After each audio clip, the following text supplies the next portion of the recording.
Hello world, how are y'all doing tonight? Welcome to our show. This is going to be our first episode. And I'm David. I'm Isaac. What school you go to, Isaac? Flag Oak Elementary. And how old you is? 9. You like sports? And I love sports. You love sports? Mm-hmm. And we have a passion for sports. And we love playing sports. You like playing sports? Mm-hmm. And we like watching it. And we like discussing and talking about sports. So I came up with this idea that we could start our own little show just to have a little fun with and teach Isaac how to be a speaker. And hopefully maybe one day he might want to be a broadcaster or a sport announcer. If if sports don't work out, he always gonna fall back on that. Like I teach him, education is the key to his success. So the name of our show is Father and Son. I'm the father. I'm the son. And this is Father and Son Sports Talk. Glad to have y'all here tonight. And we're going to be discussing our favorite sport, which is? Basketball. And why is basketball your favorite sport? You don't know. What? Because I like the rhythm, like the net makes when it's like. Oh, yeah? Yeah, I like that. What other sports you like? Football. I like that sport because it's aggressive. You have to see that. I can't play football yesterday. Not yesterday. Last year. All right. And you go to school, right? And what's more important, sports or school? School. And why is that? Because school comes first. And school is what? The key. To success. The key to success for your future. And sports is just a bonus that might work out. But we love sports. We love playing sports. Love talking about it. And that's what lead us here today is to discuss the NBA playoffs, which is one of our favorite times of the year where we get to watch all the exciting games, all our favorite players playing, and just the playoffs atmosphere just give us a thrill and an excitement, especially when the games come down to a buzzer beater. What's that? It's atmosphere. Okay. I ain't too good at pronouncing words. No, he's not. And that's where he's gonna help me at in my pronouncing words. Like Greek freak. I always call him that because I can't say his name. What's his name? Giannis Apumo. So he got it down pat. And what is going to be one of our first topics of the night? About the West Conference. The East Conference, but. We're going to be talking about the reactions of the NBA playoffs first round. So what's your total reaction so far of the NBA first round? It's pretty exciting right now because the Pacers versus the Cavs in Pacers game. That I got surprised. I thought the Cavs were gonna sweep in 5 or 6 games, but Pacers came out and Play tough. They gave LeBron some A run for his money. And before we get to the reactions of our first round, I want to talk about my main man, and I'm going to let the cat out the bag. It's no secret. We are LeBron James fans. We root for Cleveland Cavaliers, and LeBron is my favorite player. And who's your favorite player? LeBron James, a.k.a. Le Beast, King James. And I must say, we are witnessing greatness right before our eyes in the NBA playoffs in this first round, what he did against the Pacers. In Game 6. Game 6 when he hit the game-winning shot. Then in Game 7 when he dropped 45 on them. But I've been watching First Take, Skip and Shannon, debate shows, and everybody making a big deal about what LeBron did was okay, but he's not going to be able to keep this pace up. He's not going to be able to sustain this type of performance throughout the whole playoffs. It's not going to be enough. And I agree with that. That's right, and that's cool, and it is a fact. He need more help from other players, and this is needs some, and Kevin Love to step his game up and play like the all-star that he is. But this is LeBron's hardest road. I don't want to say his hardest, but one of his hardest roads of getting to the final, because we know that's his destination. And last year, he had his sidekick, Kyrie Irving. But now he doesn't. So he always had another superstar the last 3 or 4 years to rely upon to carry some of the weight. But this year, LeBron is clearly showing that he is the mega star. Man, when I watched that first round, LeBron James' total game is just mind-blowing. We are witnessing greatness as he played right now, but a lot of people take it for granted because he's been doing it for the last 10 years. And a lot of people become LeBron James haters because he is just so good. But, man, he is awesome. And he's living up to every, single bit of his calling. He does it all. Got the total package. And what LeBron James is doing, what he did against the Pacers, he had to do what he had to do because he's a mega star. He had to put the team on his back and carry him, throughout the first round. He had 3 40-point games in the first round. He had a triple-double the first game, even though they lost. But, man, his performance is just mind-blowing.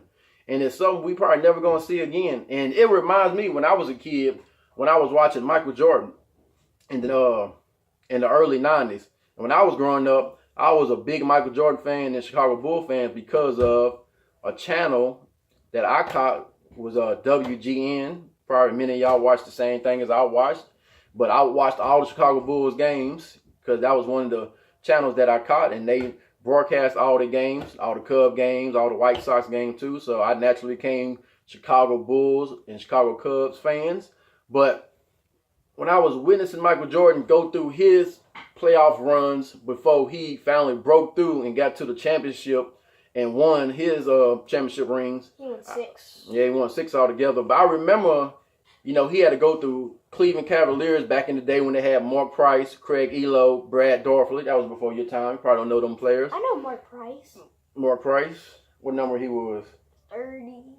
No, he was 25. He was the Cavs point guard, but he was a sharp shooter. But Jordan had to get through them teams. Then when he finally got through the Cavaliers back then he had to get through the Detroit Pistons, was the bad boys. The bad boys, and they were no joke. But as I was watching Michael Jordan before he broke through them teams, I watched him year to year struggle to break through them teams. And that remind me of what LeBron James is doing right now. Michael Jordan back in the day, he used to put them boys on his back and carry them to victory and do all he can, score, defense. And it was just spectacular watching. I'd be like, man, this dude is so good. He's just so confident, so cool, so collect. And he always show up in the big moments. And I never got that feeling watching nobody else except now when I watch LeBron. And that's what reminded me of, recently watching LeBron. He reminded me of Michael Jordan. He's literally carrying these boys on his back, doing everything he can to win these games. And it just reminded me of Michael Jordan. And I just want to remind everybody, watch LeBron. Man, this is greatness we performance like we never going to see it before. And if he could pull this off and get to the finals and win it, hands down, he will be the best player ever, bypassing Michael Jordan completely. No argument, no debate. All right, let's get on to our reactions of the first round. And we're going to discuss the Eastern Conference. So, Isaac, what did you think about the Raptors and the Wizards? I think the Wizards, they pulled some. Don't put the ball in front of your face. Oh, my bad. They put some pressure on the Raptors. Mm-hmm. Because DeMar and Kyle Lowry, they had to work for it. And how do you think John Wall and Bradley Beal perform against them boys? You think they live up to their potential? Bradley Beal hit those 3-pointers, and John Wall, he did some like good things, layups, big time shots. Bradley Beal kind of did the same thing. So why didn't they win? Because like the Wizards, they didn't play tough through the whole series. So you think Rosen and Kyle Lowry, the backcourt, you think that's better than John Wall and Bradley Beal's backcourt? Well, Kyle Lowry, I do not know. I don't. Yeah, I'm not a big Kyle Lowry fan. Neither. I like John Wall though.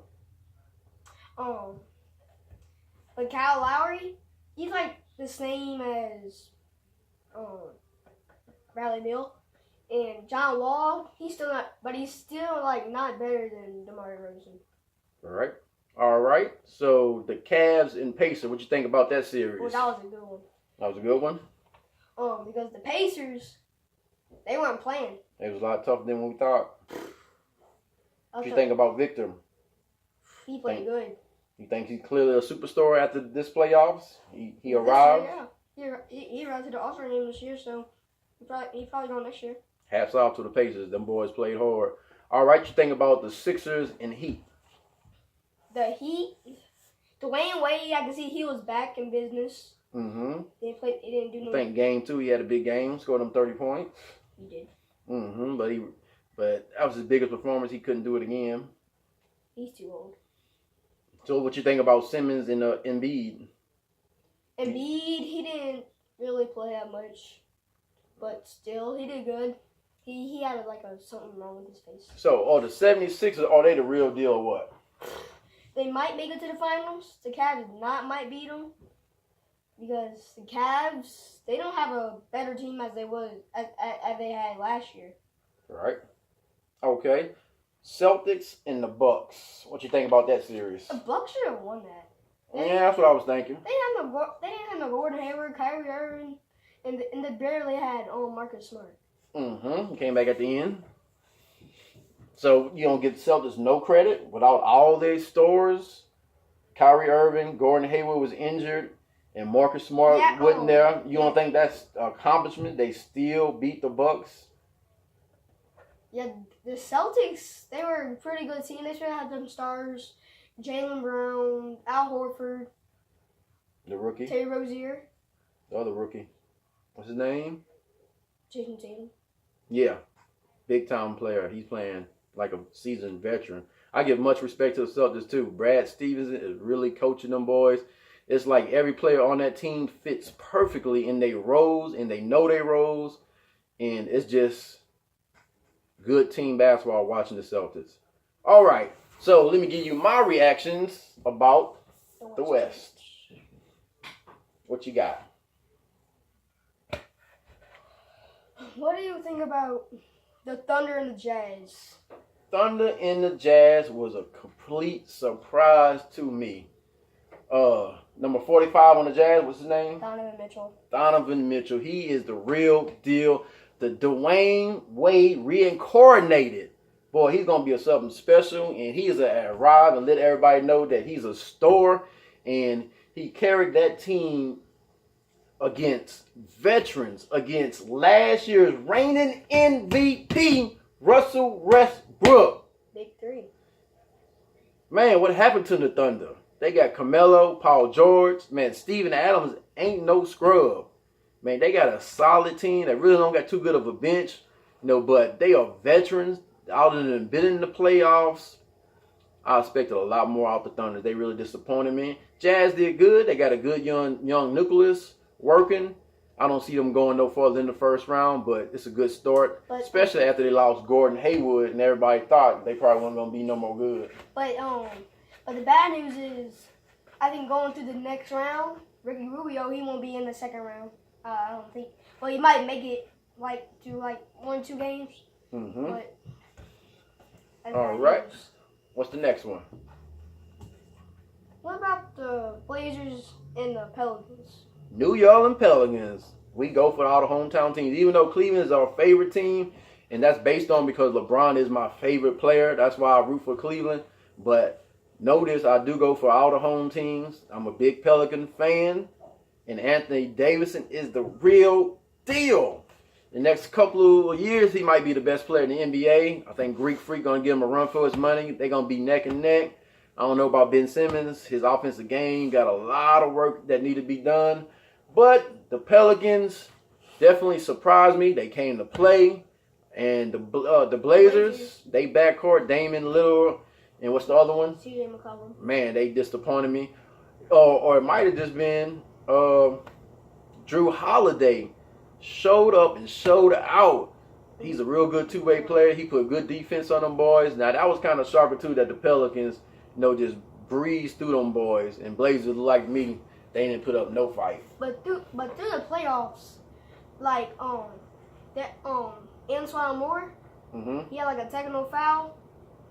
He got up with CJ McCollum. He pushed him. And CJ McCollum called the foul. So there's no reason to push him, though. All right. What's the next teams? What about the Rockets and the T-Wolves? Rockets and the T-Wolves. Now, Wolves is another team that kind of disappointed me, too, because they have a budding big three in Townsend, Wiggins, and Jimmy Butler. Butler's the real deal. He has showed up. Townsend got off to a rough start. Andrew Wiggins, he just not consistent enough. But I thought they'd give Rockets a little more, run for their money, a little more pressure on them. But it's no surprise, James Harden. I'm not a big James Harden fan, but I do respect him. Man, he got mad games, mad handles. The way he moves with his cat-like agility to get to that goal is just... Man, I can imagine playing against somebody like that and being mad because you can't stop him and how he slips and slides in every little crease and cut. Man, James Harden, he's doing big things this year. Hats off to him. Rockets are looking good. With Chris Paul, they flow general, a.k.a. I like to call him, he's the supervisor. He supervises the team, make sure everybody in their right places, make sure everybody know the plays. Playing hard, but James Harden is definitely the star. And Chris Paul is sometimes the smallest one on the court. Yeah, he's the point guard, but he's tough. But he can do a lot of things, though, even though he's small. All right, tell me about this last matchup. Warriors and the Spurs. Ooh, no secret either. We not no Warrior fans here. Sorry, mama. Well, now that series, no surprise. Leonard's not there, so... Spurs really not going to make no noise. They dismissed this year. It's a totally different game if he there. But so it's no surprise about the Warriors. They looked good. Kevin Durant did his thing. Klay Thompson showed up. Green played good too. The rookie they got that playing point guard while Stephen Curry was injured, he showed up and did pretty good too. I mean, they had a easy series, that one. But we're going to see, when they come up against the Rockets. That's what I really want to see. All right, so that's our first round reactions. It's good to watch playoff basketball. It's looking good. So now let's go to the second phase of our show, was going to be me and Isaac's second round predictions. Let's see if we can read the crystal ball and see who's going to win this next round. So, Isaac, Western Conference, we have the Rockets, led by James Harden, Chris Paul, versus the Jazz, the up-and-coming star Mitchell, and Ricky Rubio, which he's going to be injured. But who do you predict to win that series and how many games? I think I might go to Game 6. Because... So you think Jazz going to win 2 games? Yeah, 2 or 3. But who's going to win the series? My prediction right now is the Rockets. Why do you think the Rockets going to win? The Rockets have a really good team right now. But the Jazz, they can't stop James Harden. No, they can't. Jazz had a good run, good year, but it's over. All right, let's talk about the next matchup. New Orleans Pelicans versus the Golden State Warriors. The Warriors don't have anyone, and I mean anyone, who can stop AD. Right. You don't think Kevin Durant can slow him down a little bit? A little bit, but Draymond he can probably do some stuff. Yeah, he could body him up, play physical with him. But I agree too. They don't got nobody to stop AD, but they team defense makes up for that individual player that they don't have to put them on lock, because they definitely play great team defense. And that's going to play a big part to shutting AD down or minimizing him to have big games like he did against the Blazers. But the Warriors, they can double team AD sometimes, but you can't put like all the pressure on the AD. You gotta give Drew Holiday some credit. We're gonna give him some credit when he do something against the Warriors. We give him credit for the Blazers, but he got to show that same, competitive spirit in that same game in this round. Now let me say this about the Pelicans. They playing the Warriors. I would love to see DeMarcus Cousins, aka Boogie, because I do believe that's one of Warriors' weakness is the big man, and they had both of them twin towers down there, Anthony Davidson and Boogie, giving them trouble. Especially Boogie, that's a lot more physical, and got that mean streak about him. That'll been some hope that the Pelicans maybe could have had a chance of beating them. I hope Boogie stay with us, because Pelicans have something special, especially if Drew Holiday